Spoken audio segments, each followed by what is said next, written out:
Good morning. Thank you all for coming. My name is Todd Matthews with the Bailey Glasser firm. Joining me is Jerome Block from the Levy-Konigsberg firm, David Selby from the Bailey Glasser firm, and others assisting us. We are here today to announce that we filed suit yesterday on behalf of 193 survivors against Cook County for the atrocious conditions at the Cook County Juvenile Temporary Detention Center over the years. These horrors occurred and have taken place for decades. And we're here today to discuss that. And we've got some survivors here to talk about their story and their journey through this. As you can see from the chart here, we now have 395 cases in Illinois on file against now Cook County and the state of Illinois, and I'll go through why the state is named in these actions as well. Pay particular attention to the age of these kids. We've got folks as young as 9 years old who were abused. This happened over and over and over again. You can see from 1995 all the way through till current. It's still going on. It has to stop, and this is the way it's going to stop. We will continue to have these press conferences and continue to file suit until the folks down in Springfield hear us, and until the people here in Cook County hear us and deal with these problems. Now, the reason the state is involved in this case as well, we filed on behalf of 59 of the 193 in the Court of Claims directly against the state of Illinois. Back in January 1st, 2008, there was an order in federal court that required the chief judge of Cook County as a state official to take the administrative, budgetary, and operational control of the Cook County facility. There was a temporary administrator appointed. That temporary administrator by mid-2008 had said they need a minimum of 175 new employees. Not only did the chief judge's office not take their responsibility seriously, they did not hire, they did not even start a search for a permanent administrator until 2013, some 5 years after the order went into effect. That order required the chief judge to appoint a new permanent administrator within 180 days. That new permanent administrator did not even start their job until 2015, some 7 years after the order went into effect. This is a systematic failure. And as a result, the people behind me and the other people we represent were directly impacted, and their lives were changed forever and completely. This has to stop. Governor Pritzker, in a response he made to our first lawsuit, said this happened on someone else's watch, not his. The Illinois Department of Juvenile Justice Inspection Report of 2023 said unlawful strip searches are still happening as recent as 2023. This facility is still managed and run by the Office of the Chief Judge. The state still has responsibility for this. The state has got to do something about it. I'm now going to turn this over to Jerome Block and let him have a few words, and then you're going to hear from three of our survivors. Can we do the next slide? Good morning. I'm Jerome Block from Levy-Konigsberg. This is the prison-like environment where children are still being held today at the Cook County Juvenile Temporary Detention Center. Our clients know this facility as Audy Home, and many people in this community know this as Audy Home. This is a room from this facility, and this is a facility that is supposed to keep children safe and is supposed to rehabilitate children. Okay, that is a prison cell. That is a prison cell, and there has been already a report from a Blue Ribbon Committee from 2022 that found that the conditions at this Cook County facility are isolating, they're deprivational. And what we now know is that for decades, children were systematically sexually abused in rooms like this. These children were locked in these rooms for the majority of hours of every day of the week. We know that. The perpetrators in these cases are detention officers, they're counselors, they're medical staff, they're even supervisors. The very people entrusted with keeping children safe were the ones perpetrating the sexual abuse. And most of it happened in rooms like this that children were locked into, and where the perpetrators had the keys and had complete control over these children. These 193 men and women are courageously stepping forward. They want this to stop. They want this to stop. And I'm calling upon the Cook County Board President, the Office of the Chief Judge of the Circuit Court of Cook County, to shut this facility down. There has already been a recommendation by a Blue Ribbon Committee in 2022 that this facility either needs to be changed or needs to be shut down. In fact, there's a joint proposal that in Justice Watch, they published a story in May of this year that there is currently a joint proposal by the Cook County Board President and the Office of the Chief Judge of the Circuit Court of Cook County to shut this facility down and to put children in appropriate environments, smaller environments where children can be kept safe and where juveniles can be rehabilitated. And it's important to know that most of our clients that were sexually abused at this facility weren't even, this is before they were even adjudicated. This is a pre-adjudication facility. This is the largest pre-adjudication juvenile facility in the United States of America. Okay, so most of these people had been picked up, they were put in there, and even before they were adjudicated, they were sexually abused. So our clients want justice, they want accountability, and they want sexual abuse in this Cook County facility to end. And we want you all to hear their voices, and I'm going to turn it over to some of the survivors now. Thank you. Hello, my name is Shamika. I grew up on the south side of Chicago. As a young teen, I had trouble at home with family, and I looked to the justice system for guidance. When I entered JTDC, the Audy Home, I was scared and out of place, but I hoped that I can get the help that I needed.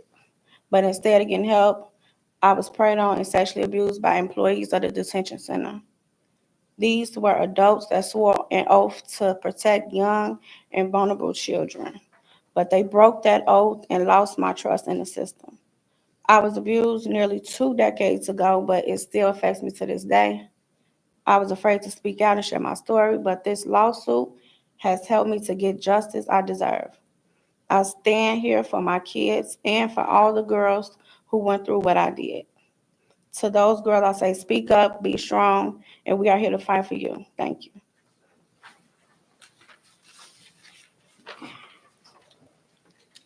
My name is Tamarcus, and I'm from Chicago. I was raised by a single mother with 4 siblings in a neighborhood with lots of gangs and fighting. As a kid, I looked up to the wrong people and eventually found myself locked up in JTDC. I was terrified. I was far away from my family and my home, and I learned that adults at the detention center didn't care about a delinquent like me. 3 staff members took advantage of my fear and confusion and sexually abused me. It's not something that I like to talk about or even think about. I did what I had to do to survive in there, but the act that those staff members forced me to do still give me nightmares. I am here because I want to feel confident in myself again. For so long, I doubted myself and feel so scared, but there are too many kids in the juvenile system who just as scared as I did. I want to change the world for the next generation, and I want to make sure that what happened to me never happens to anyone else ever again. My name is Philip Goodwin, and I was born and raised on the south side of Chicago. Growing up with only my grandma who took care of me, I started hanging out with the wrong crowd at a young age and hoped they would look out for me. But I was mistaken, and my mischief landed me in the Cook County Juvenile Detention Center. I was nervous going there. I was away from my family and my home, and I didn't know what to expect. I could never have expected what I found: adult staff members using the power of an attorney to sexually abuse me. I tried to report it by other staff, but they intimidated me and kept me quiet. If I was nervous before, I was terrified now. I feel like I couldn't trust anyone, like no one cared about me. I was embarrassed by my experience at JTDC for a long time, but I eventually opened up to my loved ones and a team that's behind this lawsuit.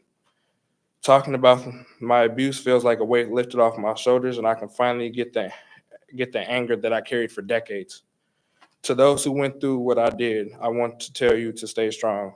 For those people around who care about you and will fight for you, I won't let our past dictate the rest of your lives, and we will make sure this doesn't happen to anyone else again.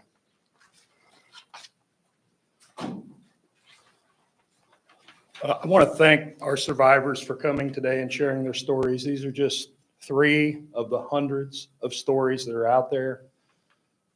3 of the lives that were changed and affected for the rest of their lives. Look, I was born and raised in Illinois. I raised my own kids here in Illinois. We in Illinois are better than this. And we owe it to these folks standing behind me and all the other people that we represent and the people that we don't, that have had the exact same thing happen to them. We owe them a solution to this problem. And we will find it one way or another. If you have any questions, we'd be happy to take them. Can you get spellings for the survivors' names and also maybe the year or years? That We could do that after. Okay. Yeah, we'll make sure to do that after. What's the likelihood of criminal charges? You filed numerous lawsuits in so many states. Talk about just kind of what happens on that end. You know, we're bringing these cases in the civil justice system. Our clients are seeking justice and accountability in the civil justice system. But if you read these complaints, there is details. In many cases, names, partial names, nicknames, descriptions. There's more than enough information for prosecutors' offices to take this information and to do whatever their duty is, you know, to investigate and possibly bring charges.